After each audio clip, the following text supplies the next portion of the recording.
Friends, எங்க ஊர்ல புயல், உங்க ஊர்ல எல்லாம் புயல் அடிக்குதான்னு சொல்லுங்க. இங்க பாருங்க, அடி பெல்ட் வாங்கிட்டு இருக்கு மழை. செம்ம மழை பெஞ்சிட்டு இருக்கு. தஞ்சாவூர் மாவட்டத்துல லீவ் விட்டுட்டாங்க ஸ்கூலுக்கு. சோ உங்க ஊர்ல எல்லாம் லீவ் விட்டுட்டாங்களா? மழை பெய்யுதா இல்ல புயல் வந்துருச்சா காத்து அடிக்குதா அப்படின்றத கமெண்ட்ல சொல்லுங்க. நிஷா சமைச்சுக்கிட்டு இருக்கா சோறு. வெளியே போக முடியாது. நேத்து சிக்கன் எடுத்து வந்து குழம்பு வச்சா, சாப்பாடு மட்டும் செஞ்சுட்டு சாப்பிட்டுட்டு வீட்டுக்குள்ளேயே இருக்க வேண்டியதான். ஆமா, வெளியில பின்னாடி வேற வீட்டு வேலை நடந்துகிட்டு இருக்குங்க. பாதியோட நின்றுச்சு. ஆளு வந்துருக்காங்க வேலை வீடு கட்டுறதுக்கு. கூட கூட கொடுங்க சார். கூட வேலை பாக்குறாங்களா? சரி சரி சரி. மேல இருக்கு, இது நிக்காது, முன்னுக்கே இருக்கு. இருக்கா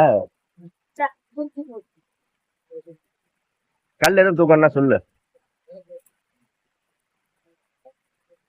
நல்ல கொடையா குடுக்கறது இல்லையா சார்? இருக்கிறதே அதான் கொடையே. ஆமா, இங்க பாருங்க எப்படி போயிடுது அடி. அதை அடிச்சு ஊத்திக்கிட்டு இருக்கு. 2 கோழி வந்து நல்லா பக்குவமா உள்ள உட்கார்ந்துருச்சு கூண்டுக்குள்ள. மீதி கோழி எல்லாம் எங்க இருக்குன்னு தெரியல. ஓகே ஃப்ரெண்ட்ஸ், பாய் பாய் பாய் பாய். மதியானம் பார்க்கலாம், மதியானம் சாயங்காலம்.